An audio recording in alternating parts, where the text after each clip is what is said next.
The Downtown Vancouver Business Improvement Association is proud to support BIV's daily Coping with COVID podcast series. And now that there is a plan to safely restart BC, we hope you'll join us in supporting your favorite local businesses. From restaurants to retail, our downtown businesses need us now more than ever. Thanks, everyone, and stay safe. I'm Tyler Orton, and before we get to today's interview, here are some of the top stories we're following at Business in Vancouver.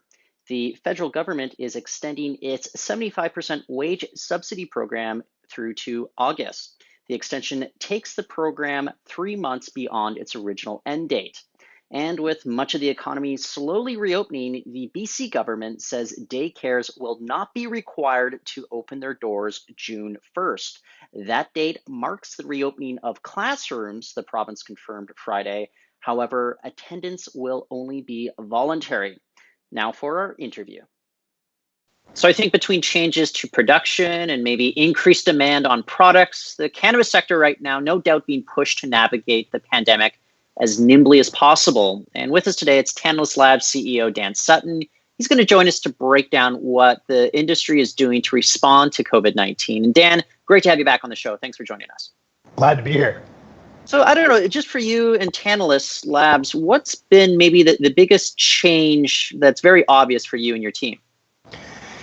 I think it's probably best summed up in just the notion of doing more with less. Tantalus Labs, previous to COVID-19, was a pretty digitized organization. We used tools like Slack and Google Hangouts to be able to interact in geographically disparate ways. Our production environment is in Maple Ridge, where we have between 30 and 40 operators on any given day, and then another 10 to 15 employees and executives in our Vancouver head office. And so we were well equipped to be able to handle that kind of remote governance and remote work. And also working in a high sanitary environment in the Canadian cannabis industry to be able to ensure our ongoing QA standards and compliance with Health Canada, it was a pretty swift adjustment for us to really be able to lean into those sanitization protocols, social distancing protocols, and essentially, the theme of protecting our employees with a risk-conservative approach, as we've seen kind of across the province. And aside from that, the real demand change has been probably our biggest change, in that we have seen a substantial spike in demand for cannabis across Canada, which is exciting. A few hiccups in supply chain and sort of store closures in large environments like Ontario, in contrast to that. But for the most part, yeah, it's about ensuring that your processes are efficient, they're well executed, they're safe, and you can continue to keep up with this substantial growth period in the Canadian cannabis industry. Well, I want to talk about the sales spike in just a second here, but with regards to, say, the social distancing measures that might have to take place in a production environment, does that have any impact on production output at all, or is it just readjusting how you guys do production to keep up with previous output? Well, our output is by necessity growing all the time. We have increased demand for our products sort of month over month, and that's been a consistent theme through the last couple quarters of last year. I think that's true of most successful Canadian cannabis producers. But the practicalities of how we do social distancing didn't really change much from our operations perspective. People are eating lunch further away from each other. They're wearing masks while they operate. And also thorough sanitization protocols when they come into the facility. We're also doing our own sort of version of test and trace, in that we're preventing people that are coming to work sick. Obviously, I think we did that prior to COVID, and also actively auditing who's been in contact with potentially at-risk individuals or people that have been recently traveling. But aside from a bit of a different way to socialize at work, the actual operations have enough space in the facility to ensure social distancing. And I've been really proud of how the team's taken that on. Everyone took it really seriously right from the beginning, maybe even earlier than the beginning for some. We were sort of on this in late February. And yeah, it's been a smooth transition, although we've had a pretty tight handle on it. Yeah, it's interesting. I was speaking to experts, I think over at KPMG last week, and they're saying that, look, before the pandemic, labor was at a premium. We had labor shortages. And then during the pandemic, is this just, I guess, amplifying how important worker safety is to ensure that you have everybody that you need on site and that everybody is practicing safe practices? Absolutely. And I mean, in our case, it's not necessarily a labor shortage, but a skilled labor shortage. When a new employee joins Tantalus Labs, they have to go through a substantial training protocol, and we invest a lot in their skill sets. These are people who, have put up their hand as being deeply passionate about the cannabis industry and the cannabis plant, and also wanting to work in one of the most sophisticated production environments in the country.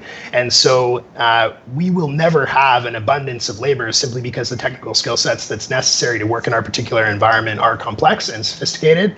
And thus, we have a vested interest in keeping people safe out of self-interest. Now, notwithstanding that, every one of our employees is awesome, and I'm really excited to be their friend and their boss, I guess. And so we want to keep people around, and ensuring that those people feel safe in their cultivation environment and safe in their work environment is a top priority. Okay, well, the thing that you were mentioning just a few moments ago is maybe that spike in sales, and I'm wondering about navigating issues with, say, mail-in orders. Of course, we had like a lot of stories about, the post office under additional pressure. Amazon was saying that they can't fulfill orders except if you're on Amazon Prime. How has the cannabis industry been responding to maybe a lot of people a little put off by the idea of going into retail outlets, physical brick and mortar shops? Yeah, that's fair. I think that a reduction in brick and mortar foot traffic has been present. We also saw images of really long lineups at those stores. That wasn't actually a function of more demand, but rather socially distanced requirements within the stores. And thus people had to line up outside as there was only maybe 5 or 10 customers allowed in a store at a given time. We have seen some hiccups with distribution through Canada Post on our medical platform, although Canada Post has really done an exceptional job in adapting to this. I think it could have been a lot worse, I guess is what I'm getting at. And then by using private distribution chains for our distribution across Canada into the recreational markets, it seems like the BCLDB, the OCS, the AGLC, everyone that's offering e-commerce distribution for cannabis has really stepped their game up. And I'm sure that those distribution centers and those e-commerce offerings are far busier than usual. That's been reported, as much as sort of 600% increase in demand for e-commerce related cannabis. And this is likely a function of a broader theme of consumer desire to be able to get cannabis in an omni-channel way. There's some people, or even just some purchase instances, that make more sense to go to a store when you're not in a COVID environment. And then there are many, many consumers that are adopting e-commerce as their primary consumption mechanism. And being able to offer all of those things and get product to consumers no matter how they want to acquire it, I think has been a great feature of now this first year of legalization. Well, we've talked about it before, about how that in-store experience is different than what you do online, and it's especially important for a number of products. What does your gut tell you, though? After the COVID-19 pandemic subsides, do you think that there is going to be that kind of lingering traction with regards to e-commerce? A lot of people are going to be comfortable shifting over to that on a more permanent basis, or do you think we'll find ourselves in kind of the same patterns that we were before? Boris Wirtz, local venture capitalist here in Vancouver and tech entrepreneur, had a great quote on this that I'll paraphrase, and that is that we were already trending towards a more digitized consumption methodology, digitized operations of a normal work environment, and that situations such as widespread social isolation or quarantining, it just accelerates that growth curve. So me personally, I started purchasing things through e-commerce back in the eBay days, and I really never look back. For many of my purchase choices, it makes a huge difference to me to be able to order it and have it come to my house and save me that time of going in and interacting in an in-store environment. Now in cannabis, you also have users that are very interested in the products that they get before they buy them. It's impossible in our current regime to be able to look and feel and smell the product before you acquire it. So you're really relying on the credibility of your local retailer, of your local bud tenders. And so I think we're seeing both. And the greatest flexibility of all is that stores can offer click and collect here in British Columbia, so you can still support your local retail environment. In Ontario, they've gone a step further and actually enabled delivery so that you can order from a store and it will be delivered to your house same day. I think that that's a future opportunity for British Columbians, and really it's about satisfying people in whatever consumption method they choose. And ultimately, perhaps more e-commerce, perhaps then a surge of wanting to return to your stores and see all your friends at your local cannabis store. It's hard to know. I just know that we should be offering it at any convenience that the consumer prefers.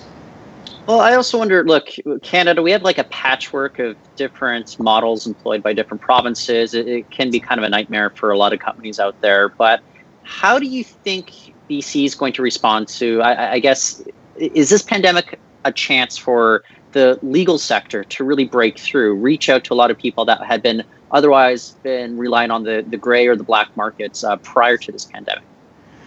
I mean, per population, we see a reduced sales numbers and reduced demand relative to other provinces in British Columbia. And I think part of that is a function of a deeply entrenched illicit market and just people's consumption preferences that way. But every month it trends upward. Every month more British Columbians are purchasing from the legal system, and you would assume that therefore they are not purchasing from the illicit market. It also continues to be a function of store count, I think, notwithstanding COVID. We have about 200 licenses issued in BC, but by our count, there's only about 85 stores open. So relative to Alberta, where you have 400 plus open, I think that is a continued trend that we need to move towards more convenient availability. And that's happening. It's happening gradually. So it'll be interesting to see how it plays out, but BC will probably always sort of be slightly up against the illicit market, which has no tariff layer, it has no excise tax burden, it has no lab testing costs, its packaging costs are substantially lower. And so that's always a bit of an inherent disadvantage, but being able to offer consistent lab tested product that you can get again and again consistently from the legal market, I think that's a feature that will become more embedded in consumers' preferences over the course of the next few years. So what we've seen over the last week or so, say Canopy Growth, they've announced once again that they are restructuring. Muskoka Grown, they just filed for creditor protection. I'm wondering if you could maybe not speak to these companies in particular, but do you believe that maybe the pandemic is exacerbating previous vulnerabilities, or do you think that there are issues that this pandemic is bringing on to certain companies just as a result of some of the economic stuff grinding to a halt, for example? Sure, and it's fair to say that the cannabis industry was sort of on the ropes before COVID-19. You have a combination of kind of lumpy and gradual proliferation of cannabis sales across Canada, as well as companies that were likely carrying too much of an SG&A burden. They were spending too much on marketing. They were spending too much on the wrong things and not really looking at this from a more lean startup mentality. We have a very gradual growth path ahead of us to a market equilibrium in Canada. You know, right now, the legal market might supply 20 or 25% of the demand in Canada, with the rest being mopped up by the illicit market still. And to get those numbers reversed and sort of say, well, we want to be supplying maybe 75% legally and 25% to the illicit market, which will likely always be there to some degree, that could take another 2 or 3 years. And so I think the mistakes were made where companies believed that it was going to take 1 year to transition to a predominantly legal market, whereas it's probably going to take a bit longer than that. So I think the number one impact that was COVID-related, cannabis was lucky to be considered or designated an essential service. And so some stores were allowed to remain open, perhaps the majority of stores across Canada.